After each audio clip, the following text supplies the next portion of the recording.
Even pig food tastes better than this. It's so awful, I can't eat it. My mother-in-law, Diana, started flushing the meal I had prepared down the toilet. I had been so tired of her repeated, unannounced visits, where she complained about my household chores. Still, I thought I should be nice to her and I decided to prepare a meal in an attempt to mend our relationship. However, after just one bite, she threw it away. My son should consider divorcing a woman like you. No matter how hard I tried, I couldn't stop Diana from harassing me to try to get my husband to divorce me, and my anger exploded. I couldn't bear her odd behavior any longer. I was prepared to cut ties with her, even if it meant my husband would dislike me. That's when Nathan appeared and suddenly grabbed Diana's neck, taking a surprising action. I'm Elena, 28 years old. It's been a year since I married my husband, Nathan. I met Nathan when I was having a drink with my coworkers at a bar. I worked as a caregiver at a nursing home, and he was an office worker. Although we have completely different occupations, both our work gatherings just happened to be at the same bar that day.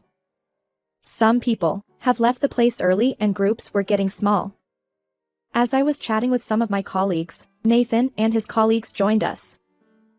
Nathan and I were the same age, and as we shared stories of our experiences at work, the conversation flowed, and we ended up drinking together for 3 more hours. When we parted ways, Nathan asked for my number, which marked the beginning of our relationship. When we went on a date later, I found Nathan to be bright and easygoing, and I was immediately drawn to him. It seemed that he had a positive impression of me from the first time we met. Not long after, we embarked on our official relationship, and we got married after 2 years of dating. Neither Nathan nor I had high-paying jobs, so we didn't lead a luxurious life, but living together in a small apartment was very fulfilling. Even a year into our marriage, we haven't had any major arguments, and we continue to lead a happy life. In the meantime, I had one concern: my relationship with my mother-in-law. She's always mean and would visit our home without notice, and constantly nags. I have night shifts, so there are times when I go back to sleep after making lunch for Nathan. However, every time I'm sleeping, Diana shows up. She looks at me when I wake up and laughs at me. You're still sleeping at this hour, so lazy. And your appearance, don't you have any pride as a woman? With this kind of behavior, Nathan will get tired of you. I'm sorry. It's only 8 a.m. I had been working from the evening to the late night, and I still wanted to sleep. However, Diana woke me up like other times, and started checking if I'm cleaning home properly, or organizing the fridge well. I wonder what Nathan is thinking, marrying a woman who can't even do proper housework. I don't know why he continues this kind of life, instead of living with me. It seems she wants to live with Nathan. When I heard that she wants to live with us from Nathan at first, I strongly refused. Living with such an unpleasant lady would drive me crazy. Nathan also gently declined, understanding that living with his mother would be a burden for me. However, she doesn't seem to give up. She comes to our home almost every day, pointing out how I can't manage the housework, trying to undermine my confidence. I was also always sleep deprived, because she constantly disrupted my sleep. Nathan was also concerned about this, and we discussed our relationship with his mother several times. Nathan asked her to let us know in advance if she was coming to our home, but it seems she didn't care at all. Why do I need permission to visit my own son's apartment? Are you saying that Elena doesn't want to see me? I'm her mother-in-law, isn't that rude? It's not like that. But Elena is busy at work, so please try not to come on weekdays. She's at home every day. It's not like I'm not intentionally bothering her. Tell her that she should to say that to me directly, if she doesn't like me. Nathan was unable to say anything in response to that. Once she realized we couldn't say anything more to her, her actions escalated. I wanted to get ready for work, but Diana wouldn't leave. I need to start getting ready for work. More importantly, the window frames are dirty. Clean them right now. I was almost late for work, because of those things. I had been accumulating stress from dealing with her, but I knew that nothing would change if I continued like this. Since it is difficult for her to change, I decided that I needed to change myself. After all, if I could do the housework perfectly, she wouldn't have anything to complain about. That's why I decided to show her my better side. And just like any other day, she arrived at 8 o'clock in the morning. Good morning, Diana. Would you like some tea? Huh? Oh. I'll have some. She seemed puzzled by my change in attitude. Since I had a day off from work today, I had some extra time. Even though I hadn't slept much, after a night shift yesterday, I had cleaned the entire home in the morning and done my makeup perfectly. After the tea, my mother-in-law toured the rooms. She couldn't say anything, since there was no dust as usual. She furrowed her brow, looking frustrated. Then it was lunchtime. Diana, would you like to have lunch before you leave? Anticipating that she might have a meal here, I had already gone grocery shopping. Well, why not? I'll have it here. I began serving several dishes at the dining table. I'm not bad at cooking, and Nathan always praised my meal. I had confidence. I thought that if she enjoyed my cooking, it might improve her impression of me. Let's eat. She took a bite of roasted chicken, and then covered her mouth. She spat out what she had eaten. What is this? I can't eat this. Huh? I had tasted it, and it was delicious. As I was stunned by her words, she took the meal I had prepared and headed to the bathroom. And to my astonishment, she started throwing away what I had made down the toilet. Wait. Why would you do that? Even pig food tastes better than this. It's so awful, I can't eat it. But that doesn't mean you should throw them away. I bought good ingredients and cooked them for you. She looked at me, about to cry, and smirked. What good ingredients? You tried to feed me cheap quality supermarket stuff, didn't you? You shouldn't be proud making such meal. Anyhow, you've been complaining to Nathan about me, haven't you? Complaining? You're such a sly woman, not saying anything yourself, and making him do it. A woman like you should just break up with my son. I was filled with despair at her words. No matter how hard I tried, she would never acknowledge me. I felt foolish for desperately cleaning early in the morning and making an effort to host her. My anger exploded at her, being mean to me and laughing at me constantly. I didn't want to deal with such a spiteful person anymore. I was prepared to cut ties with her, even if it meant my husband would dislike me. Diana had just disposed of the chicken, and she was trying to flush soup and other items down the toilet. I was contemplating giving her a piece of my mind when suddenly Nathan appeared behind her. He grabbed her by the neck and brought her face close to the toilet. What are you doing? Nathan, stop, please. Elena cooked them all for you, Mom. You should waste it. Nathan had a stern expression as he tried to make his mother eat the discarded food from the toilet. There's no way I can eat something so disgusting. You're insane asking me to eat something that's been thrown in the toilet. The one who's insane here is you, Mom. Nathan loosened his grip on her and yelled, Do you even realize how hard Elena has tried? She has cleaned and prepared meals, even though she's been exhausted from work, just to get along with you. Yet, you flushing them down the toilet is way too much. Diana twisted her face in frustration and looked down. I had discussed it beforehand with Nathan to make a good impression on her. Today, Nathan had even taken a day off, so we could have a meal together. Elena went out of her way to buy good meat and asked me what you like. She prepared everything for you. And yet, how could you do this? I had no choice, it was terrible. Then you should have just left it if you didn't want to eat it. There was no need to throw it in the toilet. What's not to like about Elena? Why are you harassing her like this? That's all of her. Nathan, I raised you with so much love and care.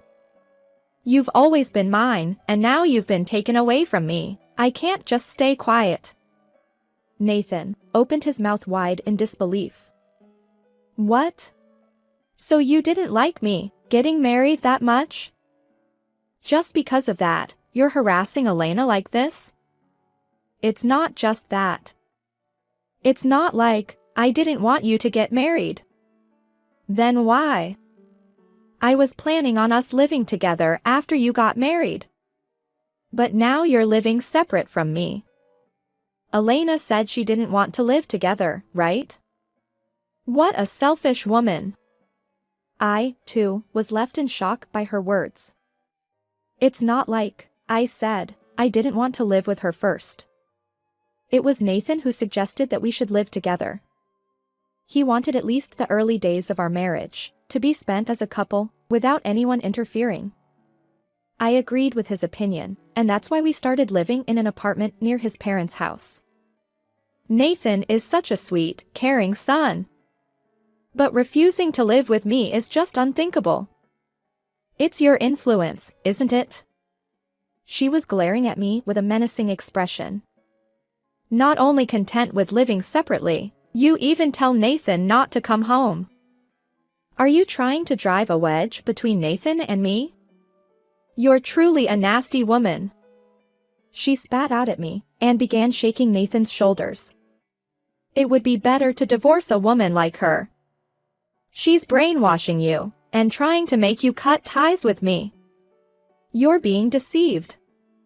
At this point, her delusion is nothing more than wackiness. With her eyes wide open as she confronted Nathan, she appeared far from sane. Mom, cut it out. Elena doesn't think like that. What are you saying? Wake up. Nathan, please come back and stay with me. Why are you so fixated on me? There's also Dad at home, and we live so close. It won't bring us any trouble even we don't live in the same house. No, I don't want your dad. I'd rather not have that old man around. He used to be handsome when he was young, but now he's just a nuisance, lying around watching TV. She seems to have a bad relationship with her husband, and had a contemptuous expression when talking about him.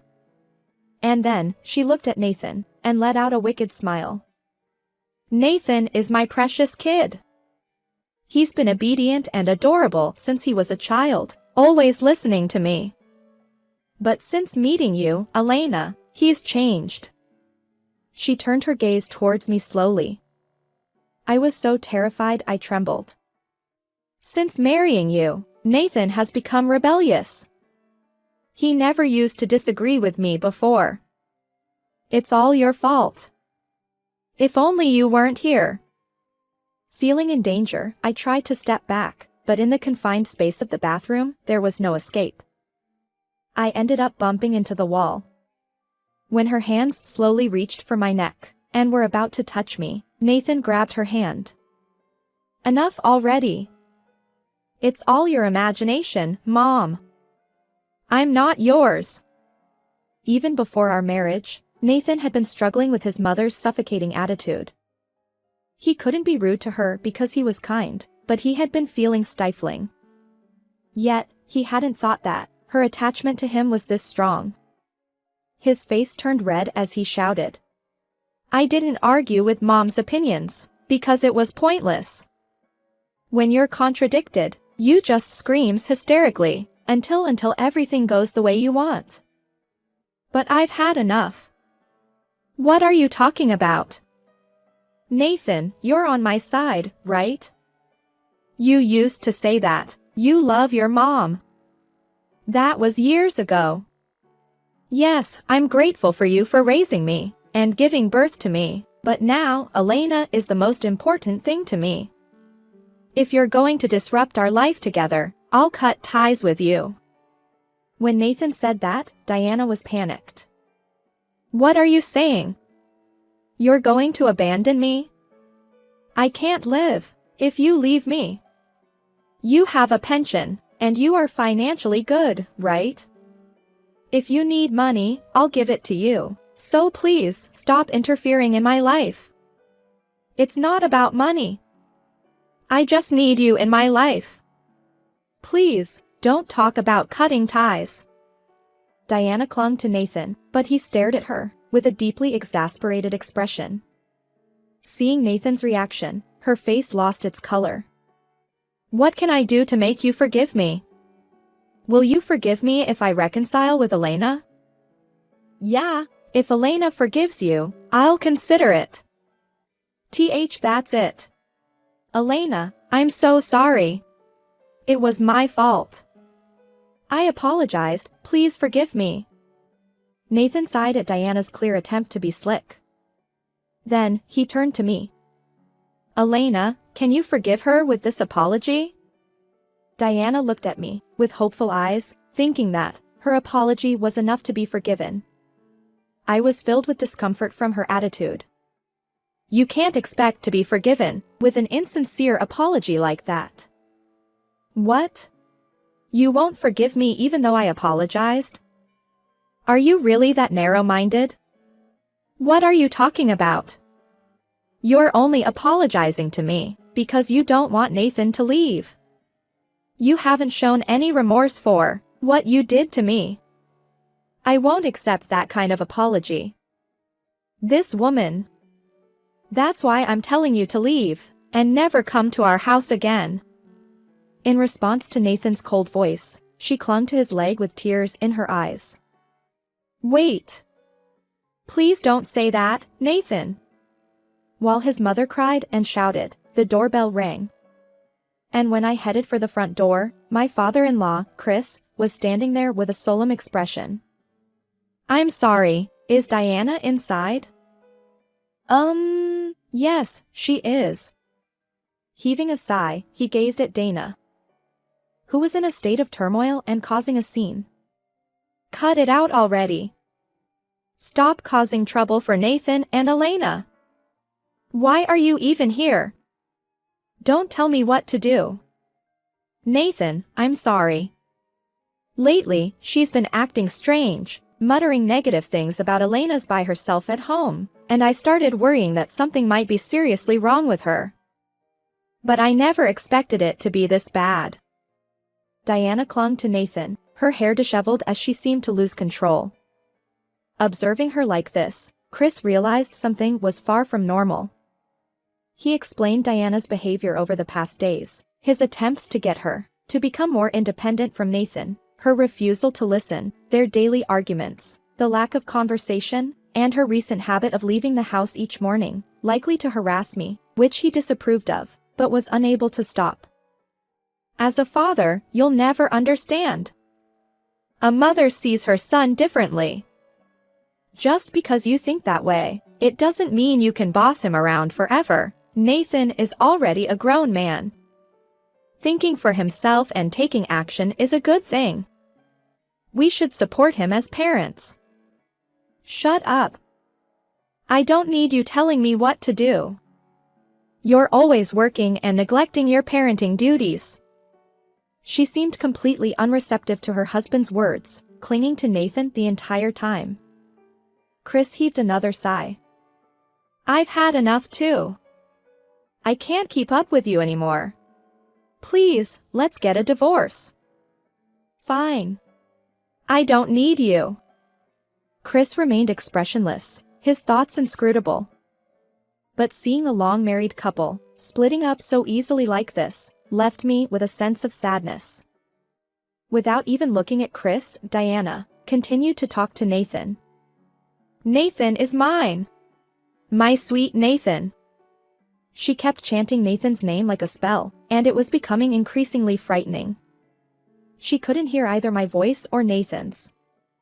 Feeling helpless and at a loss, the police suddenly arrived at our house. We received a report from someone that there was a trespasser causing a disturbance here. The police. I called them, Chris said in a calm voice. I figured you wouldn't listen to us, and you might even refuse to leave, so I reported it before coming here. He muttered that he was glad he made the report. Then, he pointed to Diana, and said, the one causing the commotion is this person. What? I'm Nathan's mother, so this isn't trespassing. Nathan opened his mouth and addressed the police officers, looking troubled as he glanced at us. I've severed ties with this woman, so she's a stranger now. Can you please take her away? Nathan. Why are you saying that? Hey, Nathan. You're a kind person, right? You'll forgive me, won't you? The police officers tried to take her away, grabbing her arms and pulling her out, as she resisted and screamed. Nathan remained silent. Elena. Convince Nathan, please. I'm his mother. Kicking me out like this is ridiculous. I promise not to harass him anymore. Say something to Nathan. She yelled desperately at me, but I couldn't move. Then, she was taken away by the police, leaving our home. Afterwards, Nathan and I moved, without informing Diana. It seemed like she made several attempts to visit Nathan's workplace, but she was escorted out by security guards and reported to the police. A restraining order was issued against her. I also had concerns about her coming to my workplace, so I consulted with my boss and was transferred to another elderly care facility, operated by the same organization. I blocked her calls, and I was eventually succeeded to sever ties with Diana. With her emotional support, Nathan had also cut ties with her, which pushed her into a depressive state.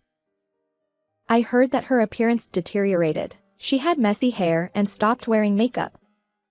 Perhaps she lost motivation, as her home turned into a hoarder's paradise, and she was shunned by the neighbors. It seemed that no one was concerned about her anymore. Chris formally divorced her, and left the house. Initially, the house was in his name, but he decided to let her keep it. In exchange, he got full control of his savings, and bought a house in the countryside, to lead a self-sustained life. As for us, a sense of peace finally returned to our lives. I was genuinely pleased that Nathan, who is usually calm, yelled for my sake this time. With Nathan by my side, I felt that we could overcome anything. Despite the inevitable challenges ahead, I strongly believed we could face them together.